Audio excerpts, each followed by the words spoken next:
ये हिस्ट्री का फंडा बड़ा ही खतरनाक है। हिस्ट्री लोगों को समझ में नहीं आती है, खासकर क्लास 11th और 12th के बच्चों के लिए। क्लास 11th और 12th के बच्चे जो हाल फिलहाल अभी बहुत सारी समस्याओं से जूझ रहे हैं, उन सभी समस्याओं का समाधान लेके आया ई पाठशाला चैनल। वीडियो के डिस्क्रिप्शन में लिंक दिया हुआ है जिसमें क्लास 11th और 12th के बच्चों के लिए कंप्लीट सीरीज दी गई है। इस कंप्लीट सीरीज में आपको NCERT solution with example, extra question, MCQ question chapter wise और सारे चैप्टर की एक प्लेलिस्ट हमने आपके लिए तैयार की हुई है। आप जल्द से जल्द इन सारी चीज़ों को वॉच आउट करिएगा। अधिक जानकारी के लिए आप सभी लोग हमारे ऐप पे जुड़ सकते हैं। इस ऐप पे आपको सारा material free of cost access होने वाला है।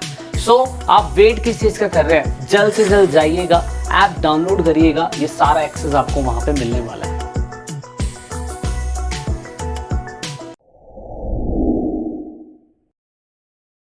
स्टार्ट करते हैं दोस्तों। चैप्टर का नाम है through the I of the traveller, यात्रियों के नजरिए।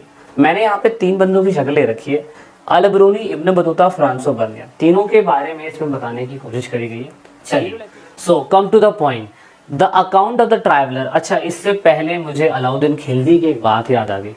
अलाउद्दीन खिलजी ने एक बात बोली थी कि जिस इतिहास में मैं नहीं, वो इतिहास किसी काम का नहीं। इसका मतलब समझते हैं? इसका मतलब ये है कि जब खिलजी भारत के अंदर आया तो उससे पहले बहुत सारे इतिहासकर्ताओं ने बहुत सारा इतिहास लिखा था, लेकिन उसने सारे इतिहासों को जला दिया। ये सीन हमने पद्मावत मूवी के अंदर भी देखा था। तो इसका मतलब ये है कि इतिहासों के साथ भी छेड़छाड़ हो सकता है, और इतिहासकर्ता जो इतिहास लिखवा रहा है वो अपने बारे में कभी बुरा नहीं लिखवाएगा। तो अब मान लीजिए कि इतिहासकर्ता अपने बारे में बुरा नहीं लिखवाएगा, तो क्या समाज में उस समय कोई बुराइयां नहीं होंगी? डेफिनेटली होंगी, पर वो अपने बारे में बुरा तो कभी लिखवाएगा नहीं, तो हमें बुराइयां पता कैसे चलेगी? एक एग्जाम्पल के लिए, जब भारत में अंग्रेजी सरकार आई तो अंग्रेजी सरकार ने पुराने डॉक्यूमेंट्स को प्रिजर्व रखने के लिए लाइब्रेरियां बनवाई, जिससे कोई इतिहासकर्ता इन फ्यूचर में आएगा, उसके बारे में पढ़ लेगा और हमें समझ में आ जाएगा कि उस समय का समाज कैसा था। तो ऐसे ही आपको समझ में ये भी आएगा कि जिस टाइम पीरियड पे कोई भी इतिहास लिखवाता है, उसी कॉन्टेम्परेरी टाइम पीरियड पे बहुत सारे ऐसे भी लोग होते हैं जो समाज को देखते हैं, ऑब्जर्व करते हैं और उसके बाद उस पर अपनी किताबें लिखते हैं, अपनी सोच लिखते हैं। ये कभी राजा के प्रेशर में होके नहीं लिखते हैं, इन्हें जो दिखाई दे रहा है वो लिखने की कोशिश करते हैं। आपने 3rd चैप्टर पढ़ा था, मैंने बताया था चांडालों की स्थिति बड़ी खराब है। उसके बारे में बुद्धिस्ट धर्मगुरु भारत में ट्रैवल करके आए थे, फाइयान और ज़ोंगज़ैंग। उन्होंने भी अपनी किताबों में चाइनीज़ में लिखा कि उस समय में चांडालों के साथ क्या होता था। इससे हमें प्रूफ मिल गया कि सही मायने में ये स्थिति, अगर चाइनीज़ ट्रैवलर भी लिख रहे हैं तो कहीं ना कहीं मिलती जुलती चीज़ें लिखी जा रही है।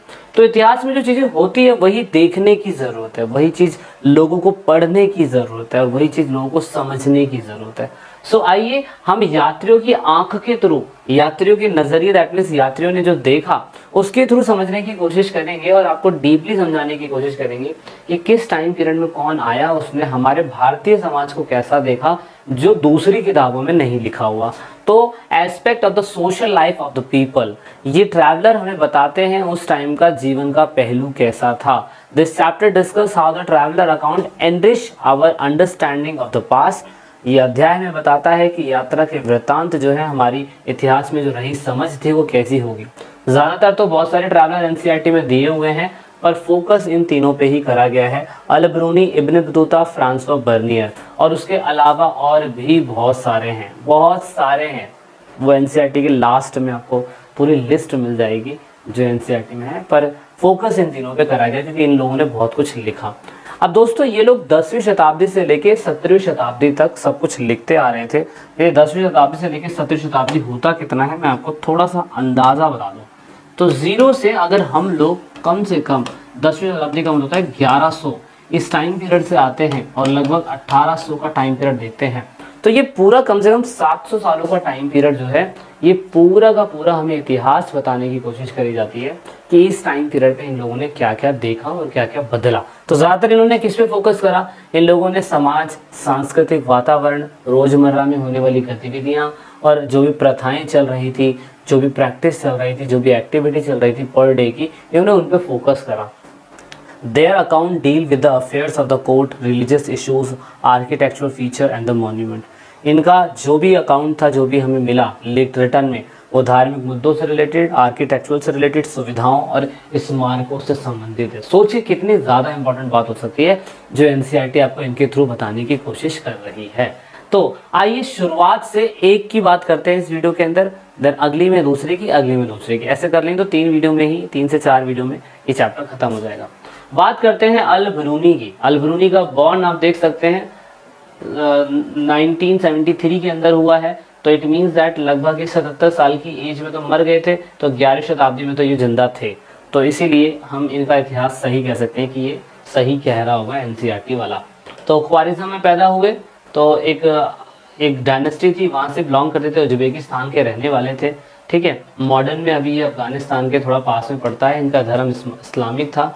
इनका time period Islamic golden age का टाइम पीरियड कहा जाता है। जब ये पैदा हुए थे तो उस समय गजनवी डायनेस्टी जो थी वो गजनी के अंदर राज कर रही थी, और इसीलिए ये व्यक्ति जो थे पढ़ी लिखी फैमिली से बिलोंग करते थे। अल बरूनी की बात कर रहा हूँ मैं। अल बरूनी को सीरियक, अरेबिक, पर्शियन, हिब्रू और संस्कृत ऐसी भाषाएं आती थी। सोचिए आप जैसे लोग सिर्फ हिंदी और इंग्लिश बोल पाते हैं, लकली लोग अपनी कोई दूसरी मातृभाषा जो गांव की भाषा होती होगी वो बोल पाते होंगे, लेकिन अगर मैं आपसे बोलूं कि आपको क्या 7-8 लैंग्वेज आती है तो आपको बिल्कुल भी आती है। 3 लैंग्वेज तो खैर मुझे भी आती है, लेकिन हमें दूसरी ऐसी लैंग्वेज में भी एक्सपर्ट होना बहुत ज़्यादा ज़रूरी है। लेकिन सोचना, जो बंदा ख्वारिज़म में पैदा हुआ, उज्बेकिस्तान में पैदा हुआ, वो बंदा संस्कृत बोलना जानता है, तो ये अपने आप में ही बहुत बड़ी बात है। दूसरी बात, इस व्यक्ति को ग्रीक के बारे में कुछ नहीं पता था, लेकिन ये प्लूटो के काम को जानता था। प्लूटो ने बहुत कुछ करा था, इसलिए ग्रीक फिलोसोफर्स को पढ़ना चाहता था। तो इसने क्या करा, इसने उनको अरेबिक ट्रांसलेशन में पढ़ा, क्योंकि इसको अरबी भाषा आती थी, है ना। तो अरेबिक ट्रांसलेशन में पढ़ा, इसने प्लूटो के काम के बारे में पढ़ा, एरिस्टो के काम के बारे में पढ़ा, जितने भी ग्रीक के बड़े बड़े फिलोसोफर है ना, अफलातून है, उनके बारे में भी इस व्यक्ति ने पढ़ा। अब पढ़ना तो चलो ठीक है, पढ़ रहा था, अर्ली एज पढ़ने की थी इनकी। मोहम्मद गजनवी जो था उसने ख्वारिज़म में अटैक करा, और ख्वारिज़म में अटैक करा तो आप ये कह सकते हैं उसने कब करा, उसने 1017 में करा, 1017 में करा, और ये बंदा 1050 में मर गया था। तो लगभग जब 17 में इसने अटैक करा तो ऑफकोर्स हर व्यक्ति को ना अपने समाज में या अपने साथ ऐसे व्यक्ति रखने का फायदा जरूर होता है जो बड़ा एम्बिशियस होता है, बड़ा पढ़ा लिखा समझदार होता है, तो उनकी पॉलिसी को बनाने में मदद कर सकता था ये बंदा। इसी वजह से मोहम्मद गजनवी जो था, जब उसने ख्वारिज़म में अटैक करा तो उसने अल बरूनी को अपने अंडर में रख लिया। अब ख्वारिज़म पूरी तरीके से किसका हो गया, ख्वारिज़म पूरी तरीके से मोहम्मद गजनवी का हो गया। मोहम्मद गजनी, इसलिए गजनवी डायनेस्टी का किंग बोला जाता है इसे। और ख्वारिज़म पे जब इसने अटैक करा तो अल बरूनी इसके अंडर में आ गया। तो ख्वारिज़म, मैंने जैसा कहा, आज का अफगानिस्तान, उज्बेकिस्तान इस प्लेस से पड़ता है। तो ये जितना भी आपको रेड रेड दिखाई दे रहा है ये उस समय का ख्वारिज़म था। ओके, तो ये वो जगह थी जहाँ पे इस बंदे ने अटैक करके इलाका जीता था। उसके बाद अब यहीं से शुरुआत होती है अल बरूनी की इंडिया में आने की।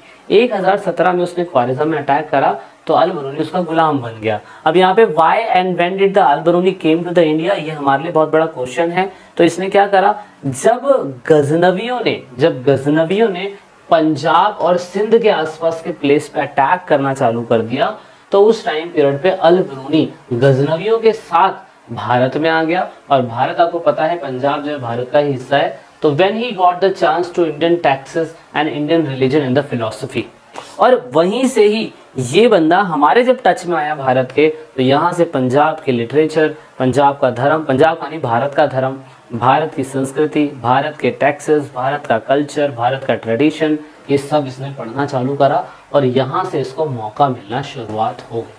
अब जैसे ही भारत में आता है ये, तो संस्कृत के बड़े बड़े लोकल स्कॉलर से इसका कांटेक्ट होता है। भाई देखो, पंजाब अगर गजनवियों का हिस्सा बन चुका है तो वहाँ के राजा से तो कोई फालतू बोलने वाला नहीं है, और राजा से अगर कोई फालतू बोलने वाला नहीं है तो वो तो उसका खास चिल है। अल बरूनी जो है उसके अंडर में काम करने वाला है, तो अल बरूनी जो खाने की कहेगा, जिससे मिलने की कहेगा, जिससे पढ़ने के लिए कहेगा, जिसको जो भी कुछ कहना चाहेगा, तो ऑफ कोर्स यहाँ पे कोई प्रॉब्लम होने वाली नहीं है। अब प्रॉब्लम नहीं होने वाली है तो आप ये नोटिस कर सकते हैं कि यहाँ से संस्कृत इन्होंने पढ़ी, और संस्कृत पढ़ने के बाद ये पूरे पंजाब के या नॉर्दर्न इंडिया के पार्ट में इन्होंने ट्रैवल करा। इन्होंने अलग अलग इन्फॉर्मेशन ढूंढनी चालू करी और इन्होंने एक बुक के अंदर लिखा। इन्होंने उस बुक का नाम किताब अल हिंद रखा। किताब अल हिंद के अंदर इन्होंने 80 चैप्टर को डिवाइड कर दिया। सोचो इन्होंने वो सारी चीज़ें देखी जो ये देख सकते थे, वो सारी चीज़ें पढ़ी जो ये पढ़ सकते थे, और इन्होंने अल हिंद किताब के अंदर 80 चैप्टर डाल दिए। किताबें अल हिंद बुक अभी लोकल मार्केट में आपको नहीं मिलेगी, लाइब्रेरी में देखने को मिल सकती है, ऑनलाइन आप देख सकते हैं या ढूंढेंगे मार्केट के अंदर तो मे भी शायद से आपको मिल जाए। बहुत ही सुनहरी किताब है, बहुत ही इंपॉर्टेंट किताब है अल बरूनी के जीवन की। तो अल बरूनी यहाँ पे लिखा है what was the main objective of written the book. भाई ऑब्जेक्टिव क्या था, बस ऐसे ही लाइफ में कुछ करना है।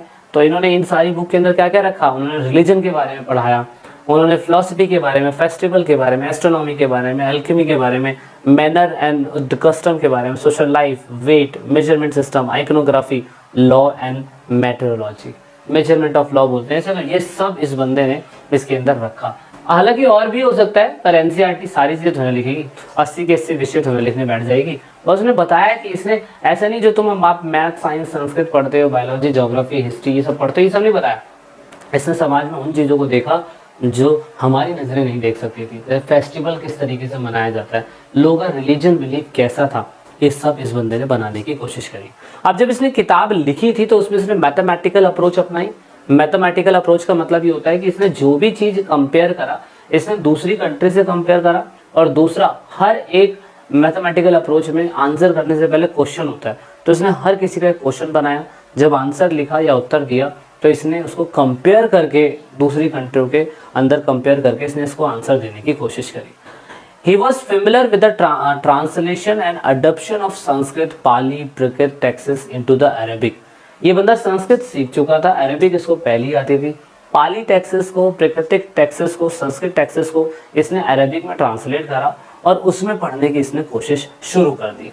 Work on the astronomy and the medicine, he also critical about the way in which these texts were written and clearly wanted to improve them। जब ये मेडिसिन के बारे में और एस्ट्रोनॉमी के बारे में पढ़ रहा था इंडिया के अंदर, तो उसने उसकी आलोचना करी।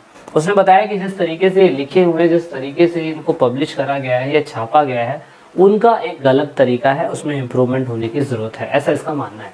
अब एनसीईआरटी के हिसाब से और आपके हिसाब से यही है कि जब अल बरूनी भारत में आया होगा तो अल बरूनी को इंडिया के इतिहास को समझने के लिए क्या क्या दिक्कतों का सामना करना पड़ा होगा, यानी कि क्या क्या बैरियर उसके सामने आए होंगे। तो पहला बैरियर बताया जाता है लैंग्वेज को लेकर, क्योंकि जब भारत में आया तो उसको हिब्रू, संस्कृत आती, मतलब संस्कृत तो खैर आती नहीं थी, हिब्रू आती थी उससे, है ना। अब संस्कृत नहीं आती तो आप खुद सोचो कि वो कैसे समझ पाएगा कोई चीज़। तो संस्कृत उसके लिए पहला बैरियर था, क्योंकि उसको उसे अरबिक में ट्रांसलेट करना है या पर्शियन में करना है, तो उसको आइडिया नहीं लग पाता था, कभी कभार कॉन्सेप्ट क्लियर भी नहीं हो पाते थे ट्रांसलेशन के वक्त, हर वर्ड का मीनिंग क्या होता है, क्योंकि संस्कृत में इतने इतने बड़े बड़े वर्ड थे। तो ये ब्राह्मण पंडितों का सहारा लेके थोड़ा बहुत लिखता होगा, समझता होगा। ये सबसे बड़ा बैरियर इसको दिखाई देता है।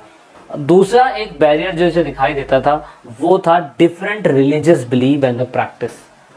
पहला संस्कृत को, लैंग्वेज को लेके, दूसरा एक ही भारत में होके लोगों का अलग अलग रिलीजियस बिलीफ है और अलग अलग प्रैक्टिस ये लोग भारत में करते हैं। इसने बताया कि हमारे पूरे के पूरे पर्शियन के अंदर ख्वारिज्म या जितना भी अफगानिस्तान, उज्बेकिस्तान, जितना भी हिस्सा है सारा पर्शिया पहले कहलाता था। इसने कहा कि हमारे पूरे पर्शिया के अंदर जाति व्यवस्था ऐसी है। इसने कहा कि सबसे ऊपर किंग्स है, प्रिंस है, फिर दूसरे पे मंक है, फायर प्राइज्ड है, लॉयर है, फिजिशियन है तीसरे पे, ये सब चौथे पे, ऐसे करके इन्होंने बताया कि हमारा पूरा समाज ऐसी है।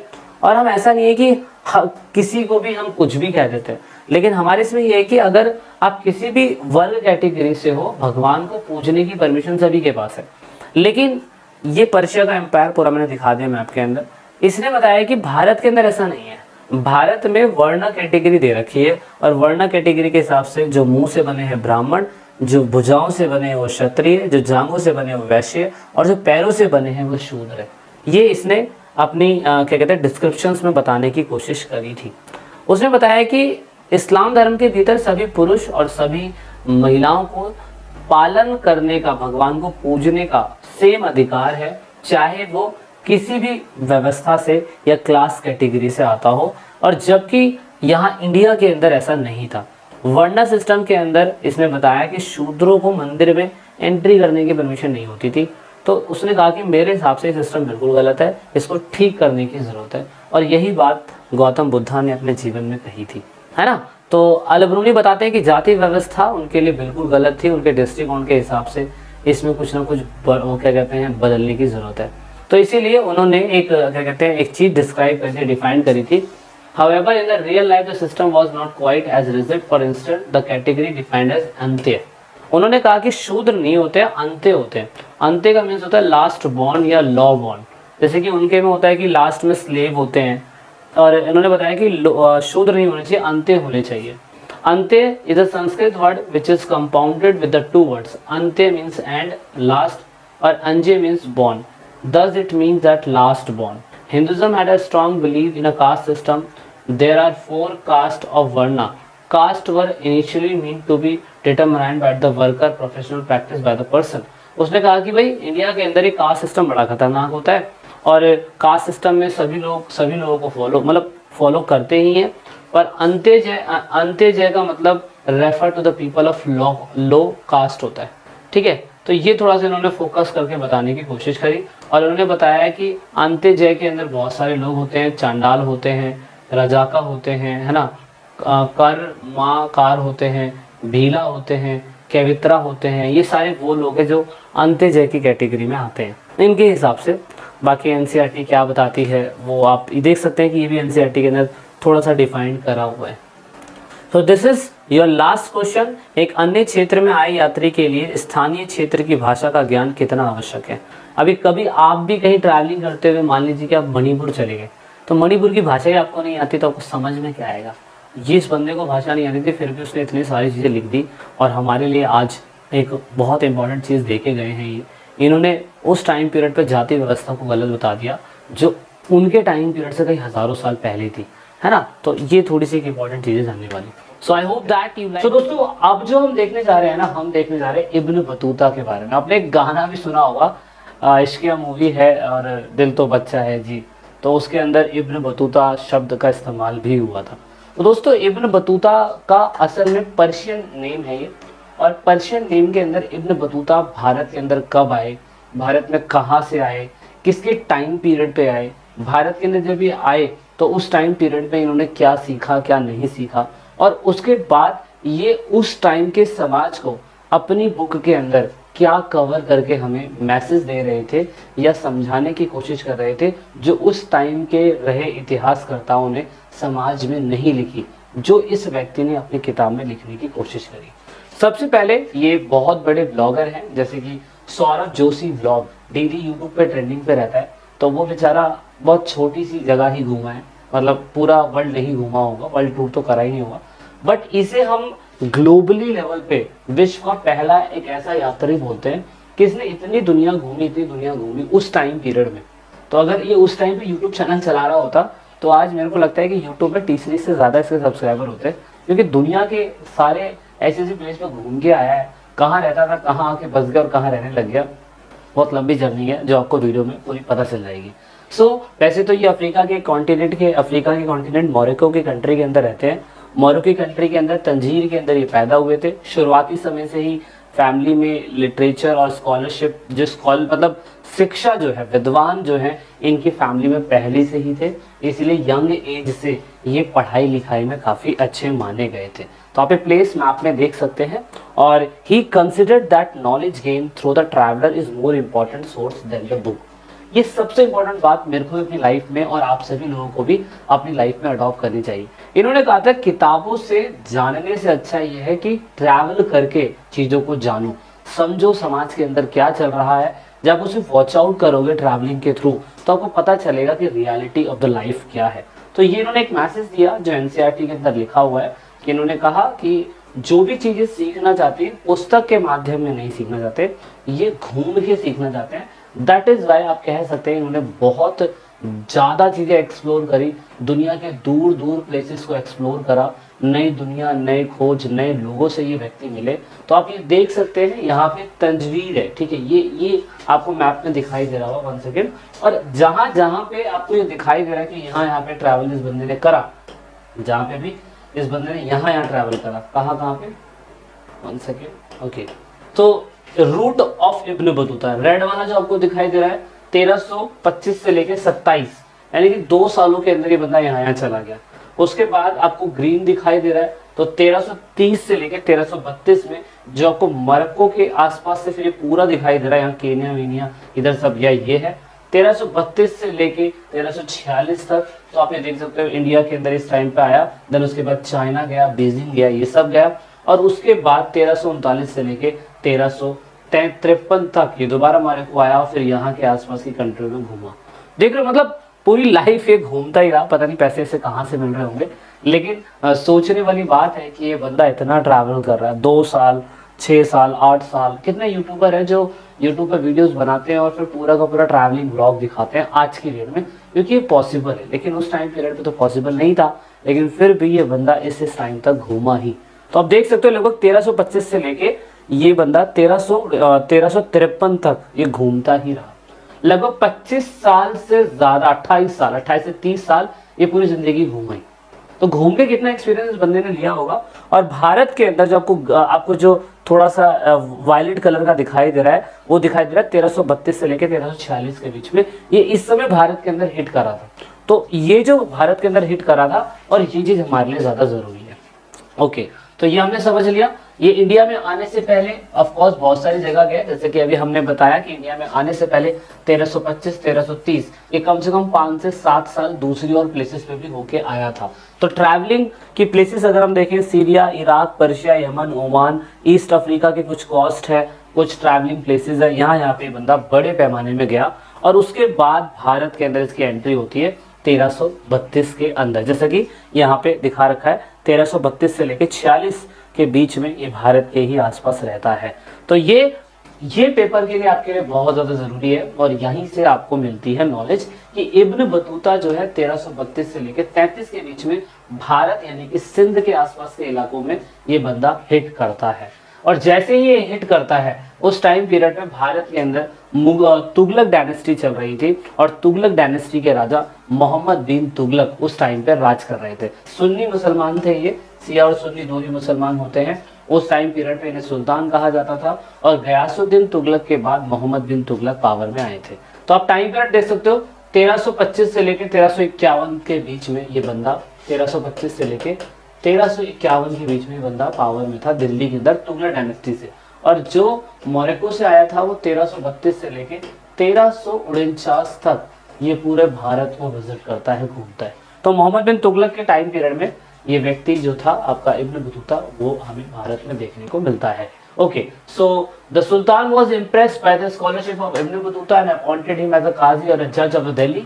अब सबसे इंपॉर्टेंट बात पता है क्या है, क्योंकि मैंने कहा आपको कि पढ़ा लिखा समझदार पहले से था। इंसान जब एक प्लेस से दूसरी प्लेस पे ट्रैवल करता था ना, तो उस टाइम पीरियड पे आप देखते हो कि जो बाहर के जो बड़े बड़े लोग होते हैं, उनको हम अपने भारत के अंदर एक बड़ी पोस्ट देना पसंद करते हैं। वर्तमान समय के अंदर भी देखो कितने बॉलीवुड स्टार हैं जो इंडिया के नहीं है, इंडिया के बाहर के, फिर भी हमने उन्हें फेम दिया, प्यार दिया, और वो प्यार जो इंडिया के स्टार्स हैं उनको नहीं मिल रहा है। सेम ऐसा ही जो दिल्ली का काजी बनाया गया इब्न बतूता को, काजी बोले तो एक तरीके का जज अपॉइंट करा गया। और इब्न बतूता चाहता तो भारत के किसी व्यक्ति को भी जज अपॉइंट कर सकता था, बट मोहम्मद बिन तुगलक को इब्न बतूता में कोई खासियत तो दिखाई दी होगी ना, जब भी इसको क्या अपॉइंट करा गया, इसको जज अपॉइंट करा गया।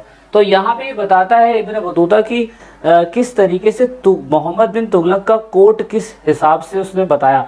जब वो पहली बार भारत पहुंचा ना, तो इब्न बतूता ने उस टाइम पीरियड पे तोहफे के रूप में बहुत सारी चीजें मोहम्मद बिन तुगलक को दी, और उसने इसको डिस्क्राइब करा है। उसने कहा कि मोहम्मद बिन तुगलक, ये एनसीईआरटी में मेंशन नहीं है, ये थोड़ा सा यूपीएससी लेवल पे है, तो इसलिए थोड़ा सा मैं आपको बता देता हूँ। इससे ये पता चलता था कि उस समय गुलामी प्रथा थी। तो यहाँ पे उसने क्या करा, एरोस, कैमल, 30 हॉर्स और slaves and some of other goods इसने दिए। इन रिटर्न में उसने इसको वेलकमिंग में 2000 सिल्वर दिनार दिए। उस टाइम पीरियड पे 2000 सिल्वर दिनार का मतलब बहुत ज्यादा होता है। और जब ये जॉब पे था तो इसको साल के 5000 सिल्वर क्या कहते हैं दिनार मिला करती थी, बताइए, साल के। और जब ये भारत में पहली बार आया तो उसे 2000 सिल्वर के कॉइन मिले, मतलब ऐसा पेशकश के रूप में मोहम्मद बिन तुगलक से। और इसने बदले में घोड़े, 30 घोड़े, भाई अरब से आया हुआ है, सॉरी अफ्रीका के कॉन्टिनेंट से आया, अरब की कंट्री से टच में, तो वहाँ पे घोड़े जो हुआ करते थे बड़े डिमांड में होते थे। अरबी घोड़े तो वैसे भी खतरनाक है, तो ये चीज इनकी रही। उसके बाद ये जज काफी लंबे समय तक रहे। देन सुल्तान यानी कि मोहम्मद बिन तुगलक ने इन्हें एम्बेसडर बनाया और चाइना भेज दिया। एम्बेसडर क्या होता है? दूतावास अधिकारी, जिसे हम आज की डेट में हिंदी में बोलते हैं आईएफएस, इंडियन फॉरेन सर्विस का अधिकारी जो होता है, जो भारत की प्रॉब्लम्स को बाहरी कंट्री के साथ डील करता है। तो इस बंदे ने ऐसे सेम करा और ये फिर चाइना चला गया। तो चाइना जाने के बाद आप देख सकते हो ये चाइना ऐसे ही नहीं गया, ये मालाबार कोस्ट गया, मालदीव गया, सुमात्रा यानी कि इंडोनेशिया गया शिप के थ्रू। उसके बाद ये चाइनीज पोर्ट पे पहुंचा एंड देन उधर की कुछ प्लेसेस है वहां पे विजिट करा, चाइना के अंदर काफी ट्रैवल करा। देन उसके बाद ये रिटर्न हुआ 1347 के अंदर। तो गया कब? 42 में। वापस कब आया? 5 साल बाद। देख लो 5 साल बाद वापस आया ये, तो बहुत बड़ी बात है। 5 साल तक ये ट्रैवल ही करता रहा। अब इसने ट्रैवलिंग भारत के अंदर 1332 से लेके 1347 तक जितना भी ये घूमा, इसने पूरी की पूरी बुक लिखी, इसे बोलते हैं रिहाला। याद रखना से रिहाला बुक बोलते हैं। इस रिहाला बुक को इसने अरबी भाषा में लिखा, क्योंकि अरब से बिलोंग करता था। और 14th सेंचुरी में इसने जितना भी सामाजिक और सांस्कृतिक जीवन भारत का देखा, इसने वो सारी चीजें अपनी बुक के अंदर रिहाला में मेंशन कर दी। तो this is the important book for us, because Rihla जो है वो पूरी लाइफ की उसकी जर्नी है, जो घूमा, विजिट करा, जिसमें मैंने कहा 28 से 30 साल वो घूमता ही रहा। तो वो चीज हमारे लिए जरूरी है। He carefully recorded an observation about the new culture, people, belief and value. इसने बहुत ही इंपॉर्टेंट तरीके से, अच्छी तरीके से सारे मतलब संस्कृति के बारे में, लोगों के बारे में, भरोसा, बिलीफ सिस्टम, विश्वास, वैल्यू, सारी चीजें इस बंदे ने लिखी। जैसा कि किसने लिखी थी? जैसा कि इससे पहले वाले चैप्टर में हमने पढ़ा था, अल बरूनी ने भी लिखी थी। उसने 80 चैप्टर मेंशन करे थे। He was much adorous and hazardous to travel. अब क्योंकि पूरा जिंदगी भर ट्रैवल ही करता रहा, अब ऐसा तो था नहीं कि जीप उठाई और निकल लिया पेट्रोल डाल के और चल घूमन दे, म्यूजिक चलने दे, खाना चल रहा है, बियर शीयर चल रही है, ऐसा ये नहीं था। ट्रैवलिंग करना उसमें बड़ा खतरा होता था, क्योंकि उसने बताया कि ये इतना विजिट करा है ना कि मुल्तान से दिल्ली आने में इसने बताया 40 डेज लगते हैं और सिंध से दिल्ली आने में 50 डेज लगते हैं। इसने दौलता यानी कि मुंबई, दौलताबाद से लेकर दिल्ली आने में 40 डेज लगते हैं। उसके बाद इसने बताया ग्वालियर से दिल्ली आने में 10 डेज लगते हैं। अब ये डेज इसने कैलकुलेट करके इसलिए बताया क्योंकि एग्जैक्टली इस बंदे को पता था कि उस टाइम पीरियड के अंदर मतलब ट्रैवलिंग में कितना कितना समय लगता है। जैसे कि मैं अगर बोल दूं यहाँ से मुझे हरिद्वार जाना है, तो मुझे पता है कि मैं 2.5 से 3 घंटे में हरिद्वार बाइक से या कार से पहुंच जाऊंगा, क्योंकि मैं कई बार गया हूँ। तो अगर ये कई बार गया होगा तो इसने एग्जैक्टली टाइम पीरियड नोट कर लिया होगा। अब इसने बताया कि ट्रैवलिंग जो था ना मोर इनसिक्योर इसलिए माना जाता था क्योंकि उसने बताया कि बहुत सारे रॉबर्स जो होते थे ना वो अटैक कर दिया करते थे। तो आपको इस पेंटिंग में दिखाई दे रहा होगा कि जो अधनंगे से हैं, जिन्होंने कपड़े प्रॉपर तरीके से नहीं पहने हुए, वो अटैक करने वाले लोग हैं, और जो अच्छे कपड़े पहन रखे हैं जिन्होंने, वो बेचारे लूटे जा रहे हैं। उसने कहा कि इंडिया में बड़ा दिक्कत वाली बात है, कहीं भी चले जाओ यहाँ पे ट्रैवलिंग बड़ा खतरा है, क्योंकि ग्रुप में लोग चलते थे। अब मान लो घोड़ा है, घोड़ा कितनी तेज भाग लेगा, ये 5-6 लोग हैं तो वो भी उसको क्या कहते हैं मार सकते हैं, भाला फेंक के मार सकते हैं। लोग कार के अंदर इनसिक्योर फील करते हैं, सोचो ट्रैवलिंग के वक्त कोई अंडा फेंक के मार देता है, कोई शीशा फोड़ देता है, कोई बंदूक चला देता है, तो वो भी तो इनसिक्योर है, जो बंदे बहुत ज्यादा ट्रैवलिंग करते हैं। तो सेम ये भी बड़े इनसिक्योर थे उस टाइम पीरियड पे। लेकिन इसने कहा कि कभी कभी लगता है कि अपन ही भगवान है, क्योंकि इसको आज तक अभी तक कोई हमला इसके जीवन में नहीं हुआ। तो ये इसके लिए अच्छी बात थी और ऑफ कोर्स इससे फायदा बड़ा हुआ। अब यहाँ पे क्या हुआ, Africa, West Asia and the part of Central Asia, he even have visit Russia, the India subcontinent and China before returning of his native land Morocco. While he returned, the local ruler issued the instruction and his story to be recorded. अब इसने क्या करा, क्योंकि 47 तक ये India के अंदर रहा था, उसके बाद ये वापस पहुंचा मोरक्को अपनी कंट्री के अंदर, और वहां पे एक बंदा था इब्न बतूता की सारी चीजों को, इसे इब्न जुजाई कहते हैं, याद रखना। इसने इसके जितनी भी चीजें थी ना, जितनी भी चीजें, इसने वहां के अरबिक लैंग्वेज के अंदर सब कुछ लिखा, सारी चीजें लिख डाली इसने। तो ये पेपर में 1 मार्क्स में आने के चांस है। इब्न जुजाई कौन है, तो आप बता देगा कि इब्न बतूता ने इसे बोला था ये भैया सारी चीजें लिखना तेरा को ही है। तो अब इसने क्या कहा, इसने जब 14 से लेके 18 सेंचुरी तक ये भारत के अंदर था, तो अब मतलब सॉरी मैंने गलत बोल दिया, मैं कह रहा हूँ कि जो 1332 से लेकर 1347 तक तो 14 सेंचुरी में भारत में था। अब भारत में जरूरी नहीं है कि सिर्फ इब्न बतूता ही आया। एनसीईआरटी देखो सारी चीजें नहीं बता सकती, एनसीईआरटी आपके औकात के हिसाब से तो बताएगी। यूपीएससी की तैयारी आप अभी से कर रहे नहीं हो, एसएससी की तैयारी आप अभी से कर रहे नहीं हो, तो सारा कुछ क्यों पढ़ा है। एनसीईआरटी बताती है कि हमने इब्न बतूता के बारे में बता दिया, बाकी दूसरे ट्रैवलर्स के बारे में आप खुद जानो, खुद सेल्फ स्टडी करो, क्योंकि उसने बताया कि एनसीईआरटी बताते हैं कि 1400 से लेकर 1800 के टाइम पीरियड पे बहुत सारे ट्रैवलर्स भारत में आए थे। तो फिर आप सारे ट्रैवलर्स नहीं पढ़ सकते, कुछ ट्रैवलर्स है जिन्हें आप खुद भी फाइंड आउट करते हो, जैसे कि अब्दुल रजाक समरकांदी नाम है इनका, जो साउथ इंडिया के अंदर विजिट कर रहे थे 40 में। मोहम्मद वली बाल्खी ये ट्रैवलर करे थे 1620 के अंदर। शेख अली हसन ये आए थे इंडिया में 1740 के अंदर। मोहम्मद बाल्शकी ये एक सन्यासी थे, भारत में सन्यासी बनकर रह गए। हजीन ये बड़े डिसअपॉइंट हुए थे इंडिया के मूवमेंट को देखकर, और मतलब फिर ये वापस चले गए थे। तो इसका टाइम पीरियड सबका है। तो ये सारे ट्रैवलर्स है, ऑफकोर्स अब इन्होंने भी कोई ना कोई बुक लिखी होगी, इन्होंने भी समाज को किसी किसी तरीके से देखा होगा। तो हमारा भारत देश है यार, अलग अलग फीलिंग्स है लोगों की ना। अब यहाँ पे इब्न बतूता बताता है कि मेरे अपने जीवन के अंदर उसको 3 चीजें बड़ी अजीब से लगी, कोकोनट ऑयल, उसके बाद भारत का शहर और उसका कम्युनिकेशन सिस्टम। ये है हमारे लिए important, that is comes in your exam. Rihla book तो उसने लिख दी, लेकिन उसने बताया कि मेरे जीवन में जो भारत में मैंने देखा ना, वो ये 3 चीज मुझे बड़े अजीब सी लगी, जैसे कि कोकोनट और पान। उसने कहा कि यार ऐसा कौन सा कॉम्बिनेशन है कि इंसान नारियल और पान को एक साथ चबा के खाता है, मुंह लाल हो जाता है ना। तो एक पौधा ही तो है जिसे लोग खाते हैं। तो ये कहता है हमारी कंट्री के अंदर ऐसा कभी कोई कॉम्बिनेशन मैंने देखा ही नहीं। तो ये मेरे लिए बड़ा इंटरेस्टिंग है। तो इब्न बतूता ने पान का वर्णन दिया हुआ है, थोड़ा सा एनसीईआरटी में सोर्स नंबर 7 पढ़ेंगे तो आपको मिल जाएगा। क्योंकि मोरक्को की जो ऑडियंस है, मोरक्को के जो लोग है ना, वो इस चीज से बिल्कुल फेमिलियर है ही नहीं। तो ये इसके लिए थोड़ी सी इंटरेस्टिंग बात थी। दूसरी थी इब्न बतूता के लिए शहरों की बात। इसने कहा कि मैंने 40 डेज 60 डेज 10 डेज सारा मैं जगह पूरा भारत में घूमा, दौलताबाद घूमा, मैं दिल्ली घूमा, मैं यहाँ घूमा, मैं वहां घूमा, लेकिन उसने बताया कि कहीं कहीं तो पूरा का पूरा खाली है, और कहीं कहीं पे इतनी ज्यादा भीड़ है कि वहां पे सांस लेना भी मुश्किल है। तो इस बंदे ने क्या बताया, इस बंदे ने बताया कि city was dense populated and prosperous, city was disturbed during the war invention. उसने बताया घनी आबादी वाले क्षेत्र जो है वहां पे समृद्धि ज्यादा है, व्यापार बिजनेस ज्यादा है। जब वॉर होता है तो थोड़ा सा अतिक्रमण की दिक्कत वहां पे होती है। इसने अपने अकाउंट में ये भी बताया कि दिल्ली के बहुत सारे ऐसे शहर हैं जो कलरफुल मार्केट से भरे हुए हैं, बहुत सारे गुड्स से भरे हुए हैं, और वहां पे बहुत सारी भीड़ है। दिल्ली एक ऐसा शहर है जहां पर अच्छी पॉपुलेशन रहती है। कारण आपको पता ही है भाई, जितने भी राजा आए दिल्ली में ही बसे, शाहजहां भी दिल्ली में बसे, मुगल्स भी दिल्ली में बसे, सब अंग्रेज भी दिल्ली में बसे। इसलिए दिल्ली शहर आज भी सबसे ज्यादा पॉपुलेटेड है।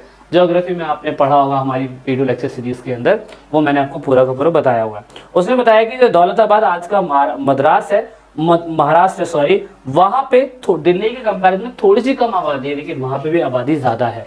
ठीक है, market were not in the place of economic transaction but also the hub of social and culture activity. उसने बताया कि जरूरी नहीं है कि मार्केट के अंदर आप सिर्फ जाओगे सब्जी खरीद के ले आओगे वगैरह वगैरह, कह रहे वहां पे बहुत अच्छी अच्छी एक्टिविटी भी होती है। उन्होंने कहा कि वेल्दी क्लास सिटीज के अंदर आती है और यहीं पे अपना सामान बेचती है। बाजार के जो लोग होते हैं वो अपना मतलब गांव के जो लोग होते हैं वो शहरों के अंदर जाते हैं बाजारों में सामान खरीदने के लिए। ये एक इंपॉर्टेंट चीज है। उसने बताया कि उस टाइम पीरियड के अंदर जो एग्रीकल्चर का प्रोडक्शन होता था, जब लोग गेहूं अनाज ये सब बेचने आते थे तो बाजारों के अंदर ही बेचते थे वो। सोचो आज की डेट में तो सिस्टम हमने अलग कर दिया है, लेकिन पहले ऐसा ही होता था कि कोई भी फसल कटी तो बिकने के लिए बाजार में ही जाएगी, बड़ी बड़ी मंडियां होती थी। तो ये बड़ा हसल वाली प्लेस होती थी। उसने ये बताया कि इन सभी बाजारों के अंदर मंदिर, मस्जिद और इवन बार, डांसर, सिंगर ये सब होती थी, ताकि लोग वहां पे लुभाए जाए, लोग इन चीजों को देखने के लिए आए। एटलीस्ट लोग इसी चीज को देखने आ जाएंगे तो कुछ उसी बहाने कुछ सामान खरीद लेंगे। तो मार्केट स्ट्रैटेजी उस टाइम पीरियड पे काफी अच्छी थी। ये भी एक अच्छी बात मैं कह सकता हूँ।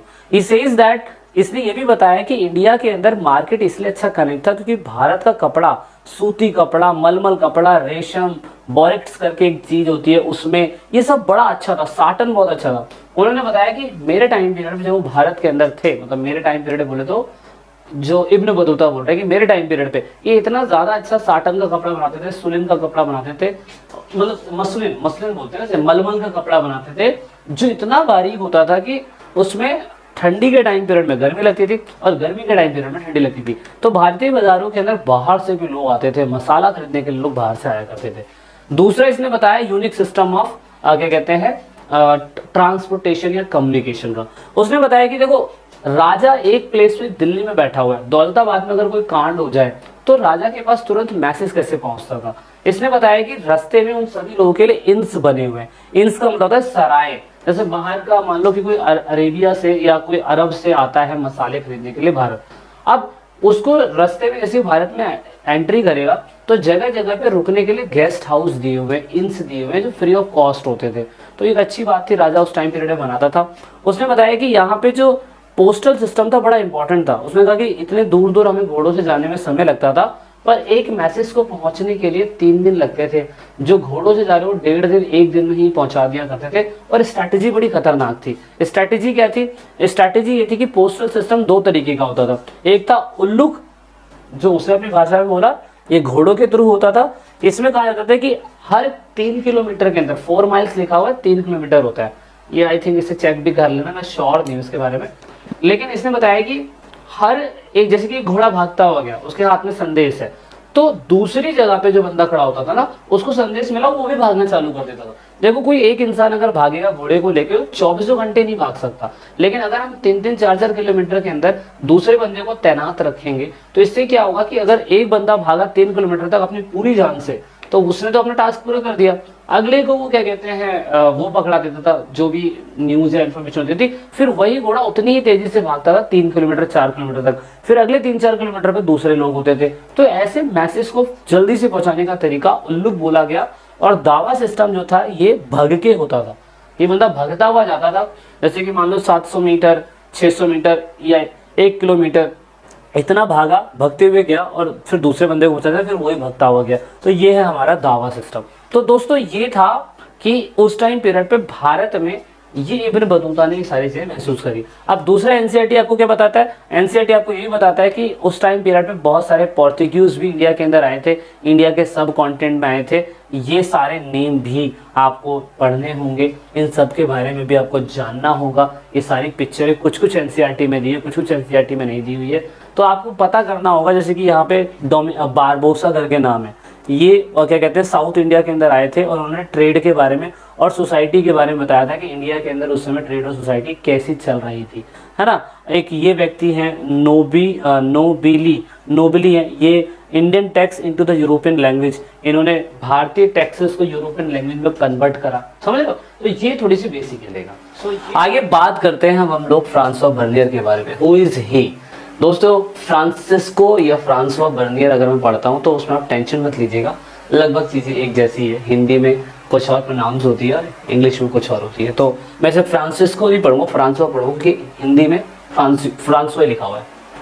A doctor with a difference, इसका मतलब क्या है दोस्तों? ये असल मायने में जब भारत में आया था ना, तो ये एक डॉक्टर था, फिजिशियन था, और फिजिशियन के रूप में भारत में आया।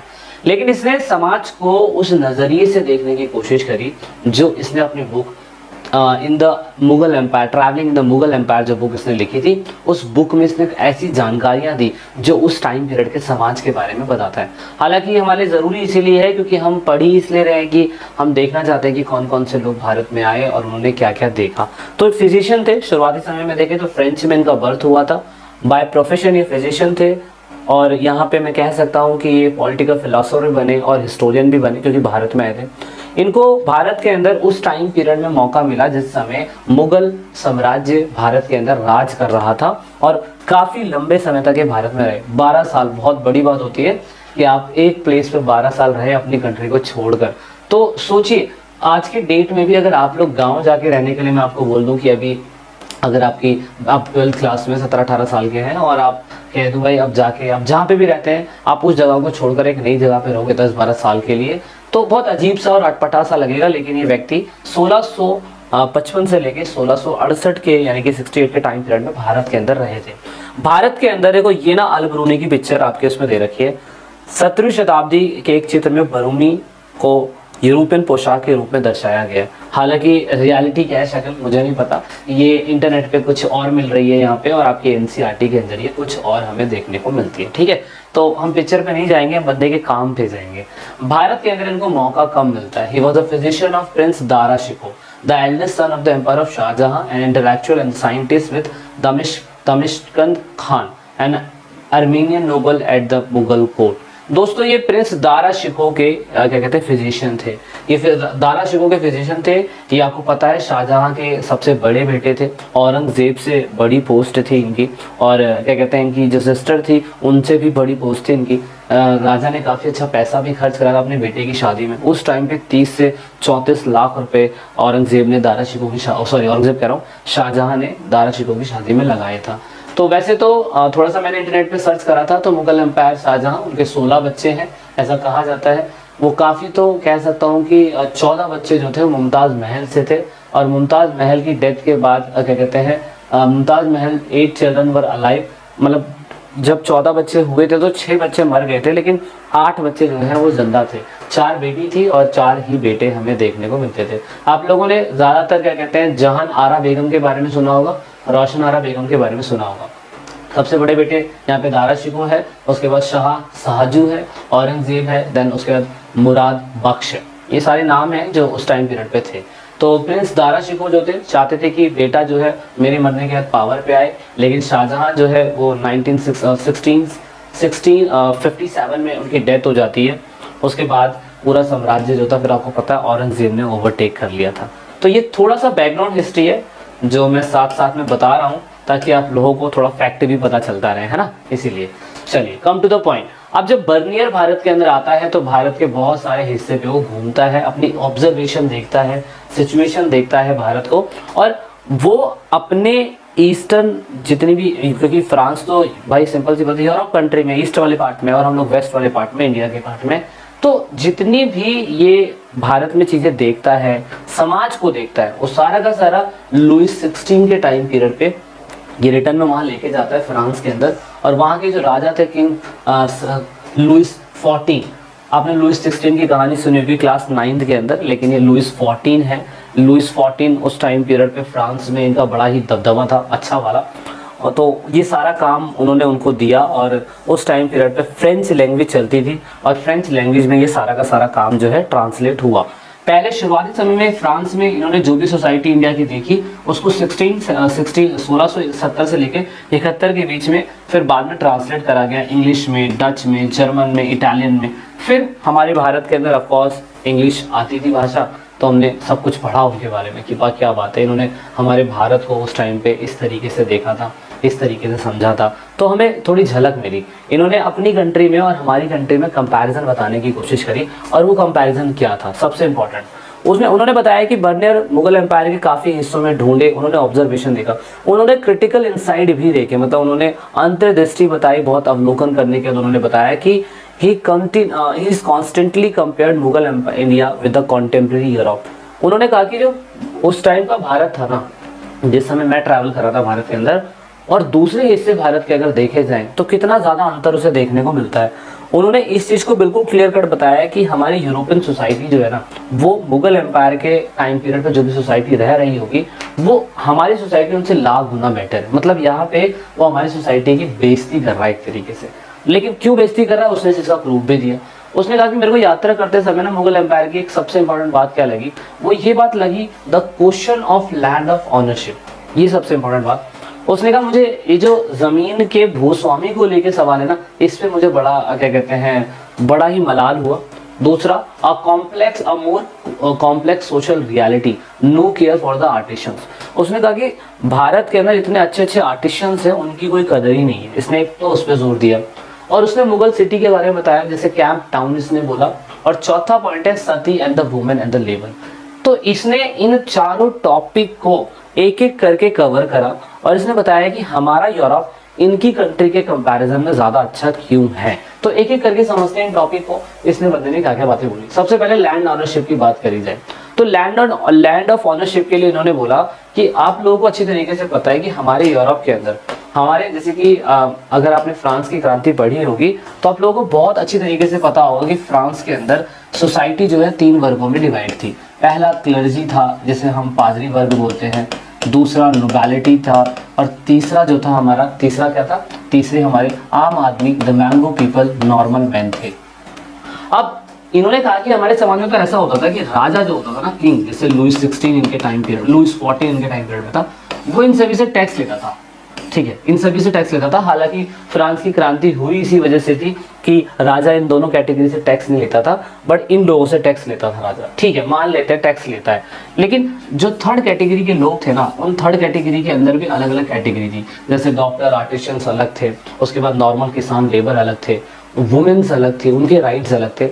और यहाँ पे ऐसा नहीं था कि सारी ही संपत्ति का मालिक राजा है।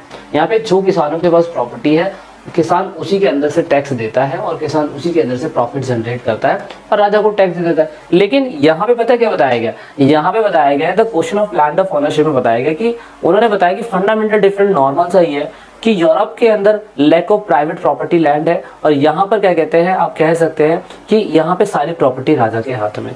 मतलब आप इतना इंपॉर्टेंट डिफरेंस उसने बताया। उसने कहा कि हमारे यूरोप के अंदर ठीक है, मान लेते सारी चीजें सरकार के हाथ में, कुछ चीजें प्राइवेट है, पर यहाँ तो सारी की सारी चीजें जो है सरकार और राजा के हाथ में, सारी जमीनों का मालिक राजा है। इवन वो अपनी हायर अथॉरिटी के लोगों को जमीन बांट भी देता था। तो फिर उसमें वो ये कहता था कि आपके मरने का तो जमीन आपके बेटे पे ट्रांसफर नहीं होगी। तो ये एक बहुत दिक्कत वाली बात थी कि मुगल एम्पायर में सम्राट शाही भूमि के मालिक थे, वह रईस और किसानों के बीच इसको वितरित नहीं करते थे। अब अगर बांट भी नहीं रहे तो सारी खेती खुद राजा थोड़ा ना कर सकता है, राजा को बांटनी चाहिए थी। लेकिन यहाँ पे इसका बहुत तगड़ा क्या कहते हैं दिक्कत वाली बात थी। तो उसने कहा कि भाई अगर वो किसी अपने नोबिलिटी क्लास के व्यक्ति को, राजा जैसे होता है ना मंत्री या टोडल मल है, कितने सारे लोग थे शाहजहां के अंडर में, तो कितने सारे राजा थे, वो उनको जमीन दे तो देता था, लेकिन ये कहता था कि जब तक आप हमारे लिए सर्विस कर रहे हो, जब तक आप लोग हमारे लिए पढ़ा रहे हो या हमारे लिए काम कर रहे हो, तो आप जब तक तो आपको प्रॉपर्टी मिलेगी, लेकिन आपके मरने के बाद प्रॉपर्टी आपके बेटे को नहीं मिलेगी। तो इससे क्या हुआ, इससे जमीन डेवलप ही नहीं हुई, इससे जमीन डेवलप नहीं हुई। It had ruined the agriculture and oppressed the peasant and living standard of all sections of society, decline expert of the ruling aristocracy। उसने कहा सिर्फ राजा के खास चमचों को छोड़कर किसानों के पास कोई जमीन नहीं होती थी। यहाँ पे सारी जमीनें राजा की है, टैक्स राजा ले रहा है, किसी को उधार पे जमीन दे दी तो उससे ज्यादा टैक्स लेगा। ये गलत था, जो यूरोप में ऐसा नहीं होता था। दूसरा सोशल कंडीशन उसने क्या बताया, सोशल कंडीशन ने बताया कि यहाँ पे दो ही क्लास ज्यादा हमें देखने को मिलती है, वेरी रिच मैन और ज्यादातर पावरफुल रूलिंग क्लास। उसने कहा कि कोई भी मिडिल मैन है ही नहीं, कोई भी मिडिल मैन है ही नहीं। ये इसने बहुत बुरी बात बताई। इसने कहा राजा के जो टच में जितने भी लोग हैं, या राजा जो है वो इस पे इतना पैसा है, इतना पैसा, इतना पैसा है, और नॉर्मल जो बेचारे गरीब है ना, वो इतने ज्यादा गरीब है कि वो बेचारे कुछ सोच भी नहीं सकते कि राजा के खिलाफ कैसे जाया जाए। जबकि यूरोप में ऐसा था ही नहीं। अगर यूरोप में ऐसा था कि भाई समाज में क्लासिफिकेशन तो था, लेकिन हक सभी को बराबर था। फ्रांस की क्रांति जब हुई थी 1789 के अंदर, तो लोगों को राइट टू वोट मिल गया था उस टाइम पीरियड पे, और यहाँ तो दूर दूर तक कुछ है ही नहीं। तो ये एक दिक्कत वाली बात थी। उसने ये भी बताया कि मुगल एम्पायर के अंदर ऑफ कोर्स सत्ता एक के बाद एक के बाद एक के बाद सबको ट्रांसफर होती थी, और यहाँ पे उसने बताया कि जो राजा था ना, वो किसी अमीर आदमी या बहुत अच्छे वेल्थ क्लास लोगों के ऊपर रूलिंग कर रहा था। वो कह रहा था कि राजा तो भिखारियों का राजा है। कारण क्या है, he is attribute all this problem to the crown ownership of a land. उसने कहा कि सारी समस्या जो थी जमीन को लेकर थी। अगर समाज में कहीं महामारी भी फैल जाती थी तो राजा अपने तिजोरी से निकाल के पैसा नहीं देता जनता को। तो ये चीज प्रूफ भी है इस पिक्चर में, आपके एनसीईआरटी में पिक्चर दिखाई गई है। इस पिक्चर के थ्रू यही दिखाया गया है किस तरीके से राजा, ये शाहजहां है, आपको पता होगा, ये जो व्हाइट कलर का ये बना रखा है, ये सलीम चिश्ती की दरगाह है, और इसी के अंदर बैठ के वो लोगों को पैसे दान कर रहा है। क्योंकि एक बार शाहजहां के टाइम पीरियड में क्या कहते हैं, अकाल पड़ गया था। हाँ, राजा टैक्स लेना चाहता तो ले, कोई दिक्कत नहीं है, पर जब तक उसकी जनता ही प्रॉस्पेरियस नहीं होगी, अच्छे तरीके से लिविंग स्टैंडर्ड वाली लाइफ नहीं जी पाएगी, तो वो क्या कर पाएंगे, कुछ नहीं कर पाएंगे। सो दैट इज वाई ये बहुत दिक्कत वाली बात थी। इवन अबुल फजल जो है, उन्होंने क्या बताया, अबुल फजल ने बताया कि जो सम्राट थे ना, सम्राट, उन्होंने टैक्स तो लिया लोगों से, टैक्स तो लिया, लेकिन टैक्स के नाम पर इन्होंने उन चीज़ों पे भी टैक्स लेना चालू कर दिया जो, अगर आपने खेती करते वक्त गलती से झाड़ जो उग जाती है ना, राजा उस पे भी परिश्रमिक ले लेता था। तो ये चीज़ लोगों को पता नहीं होती थी, लेकिन बाद में जब फ्रांसो बर्नियर ने इन चीज़ों को अपनी बुकों के अंदर डिटेल में मेंशन करा, तो उसने बताया कि ऐसा मैंने देखा, मैंने इस चीज़ को पढ़ा, स्टडी करा। अब जो आम आदमी है वो तो बेचारा खेती कर रहा है, अपने जीवन गुजर बसर कर रहा है, उससे इन चीज़ों से क्या मतलब। सरकार ने बोल दिया, राजा ने बोल दिया, या राजा के चमचों ने बोल दिया जी इतना आपका टैक्स बन रहा है, आपको इतना पे करना पड़ेगा, बस। तो ये तो बर्नियर रिगार्डेड द, इसे बोलते हैं remuneration as a land revenue since it was very high sometimes. Bernier ने परिश्रमिकों को भू राजस्व माना, और उन्होंने कहा ये कभी कभी इतना हाई होता था कि लोगों के बस की बात नहीं होती थी।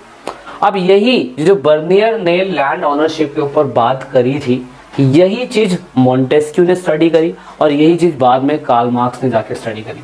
और देखो मॉन्टेस्क्यू क्या बताता है, according to the idea in the Asia the king enjoy absolute authority over his own subject and on all land, there was no private property, all the people of the king and the noble struggle for the survival. Montesquieu ने यही चीज बताई। Montesquieu ने कहा कि बाद में जब क्या कहते हैं मॉन्टेस्क्यू का अगर हम टाइम पीरियड देखें तो मॉन्टेस्क्यू का टाइम पीरियड लगभग कितना है 1755 समथिंग का है, और ये उससे पहले फ्रांसो बर्नियर ने ये बातें बता दी थी। फ्रांसो बर्नियर ने जब क्या कहते हैं किताब लिखी, प्रिंट हुई, तो उसे मॉन्टेस्क्यू ने पढ़ा, और मॉन्टेस्क्यू ने जब पढ़ा तो उसने कहा कि सबसे बड़ी दिक्कत ही यही थी कि प्राइवेट प्रॉपर्टी अगर नहीं होगी तो भाई सारी जमीनें राजा की होगी, तो राजा तो मौज मारेगा ही मारेगा, राजा के खिलाफ कोई जा ही नहीं सकता। दूसरी बात उसने कहा सारे लोग अपने जीवन के सर्वाइवल के लिए मुश्किल में क्यों रहेंगे, क्योंकि उनको तो सिर्फ जो भी जमीनें बची वो टैक्स देने के लिए बची हुई है। और यही मॉन्टेस्क्यू की बात सुनकर कार्ल मार्क्स ने भी ये बात करी 19वीं सेंचुरी के अंदर। कार्ल मार्क्स ने बताया कि अंग्रेजी सरकार जो भारत के अंदर आई थी वो भी सारी जमीनों के मालिक बन गई, प्राइवेट प्रॉपर्टी थी नहीं, और इसी वजह से कार्ल मार्क्स ने जो बुक लिखी थी वो रशिया के अंदर क्रांति इसी वजह से ही हुई। तो कार्ल मार्क्स की थ्योरी आप देख सकते हो कितनी इंस्पायर थी लोगों से। तो ये चीज थी, कार्ल मार्क्स ने कहा कि ये जो व्यवस्था है ये बिल्कुल स्थिर है, प्रणाली है, इसे खत्म करने की जरूरत है, जब भी रशिया के अंदर क्रांति हो पाई थी। तो देख लो एक चीज दूसरी चीज से कनेक्ट है। तीसरी बात उसने बताया सोशल रियलिटी के बारे में।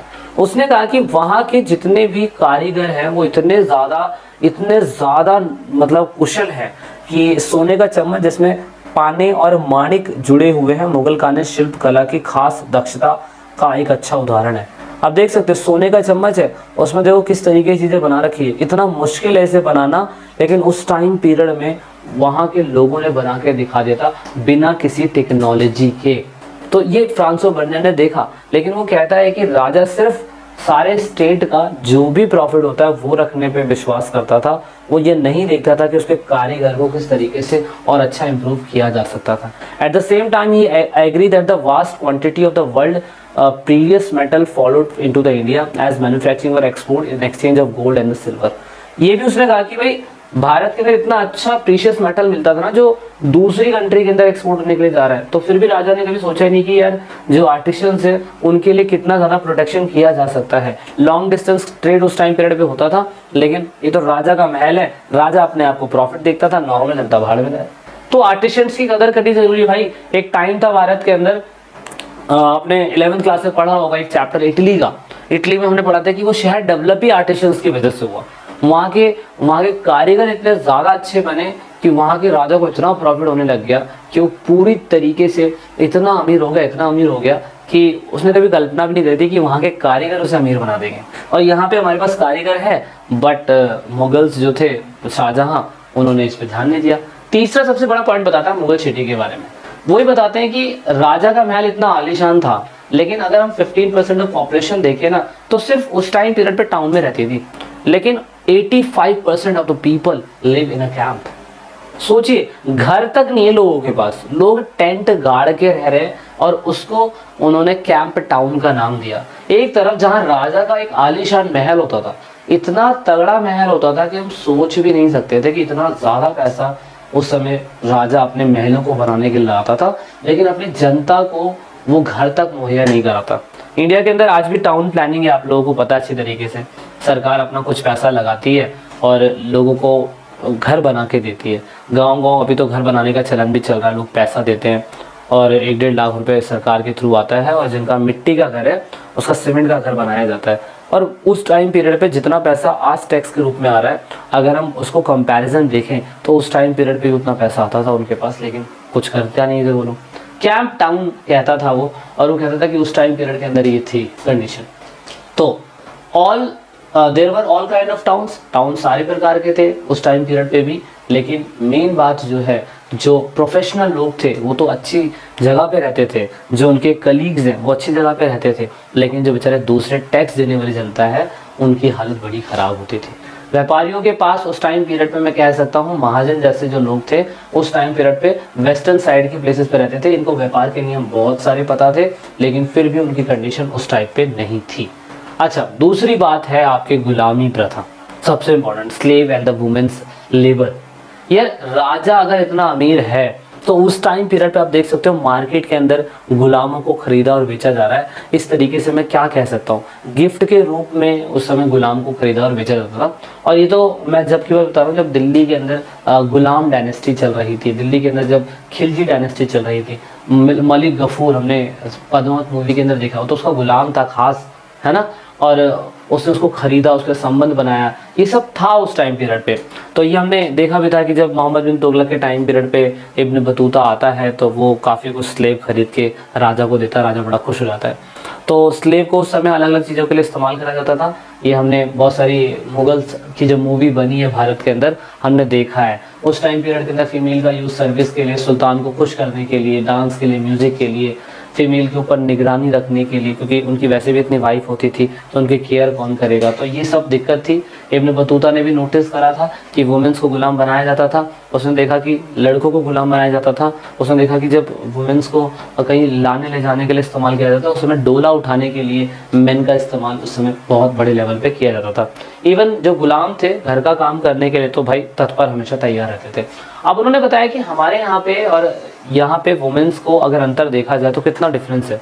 हम वुमेन्स का कितना रिस्पेक्ट करते थे, पर भारत के अंदर ऐसा कुछ भी नहीं था। भारत में उस समय सती प्रथा चलती थी। भारत के अंदर बताया गया कि उस समय पे एक अगर किसी हस्बैंड की डेथ हो जाती थी तो फिर उसको अपने हस्बैंड के साथ ही जलना पड़ता था उसकी वाइफ को, तो ये बहुत दिक्कत वाली बात थी। उसने सती प्रथा को बताया कि 12 साल की लड़कियों की जिनकी शादी हो जाती थी उनका क्या जीवन है, उनको शराब पिला के जला दिया जाता था, क्योंकि सती प्रथा का ट्रेडिशन यही था।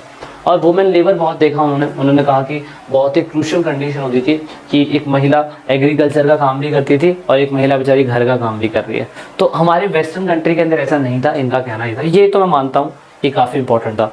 बहुत सारी महिलाएं जो थी वो व्यापारिक चीज़ों की गतिविधियों के अंदर भाग भी लेती थी, क्योंकि हस्बैंड कभी कभार कमाने के लिए बाहर भी चले जाते थे। तो therefore it seems that unlikely women were confined the private space in their home. इसलिए ज़्यादातर ऐसा होता था कि जो मेंस काम कर रहे हैं तो वुमेन्स ज़्यादातर घर के अंदर अपने काम को करती रहती थी, जबकि बाहर की कंट्री के अंदर ऐसा बिल्कुल नहीं था। तो दोस्तों ये था फ्रांसो बर्नियर के बारे में एनसीईआरटी के अकॉर्डिंग मेरी थोड़ी बहुत रिसर्च की गई हुई चीज़ें। आई होप दैट आपको वीडियो पसंद आई होगी। वीडियो अच्छी लगी तो लाइक से सब्सक्राइब। मिलते हैं आप लोगों को नेक्स्ट चैप्टर में जो और इंटरेस्टिंग होने वाला है। जब तक के लिए जय हिंद, जय भारत, वंदे मातरम।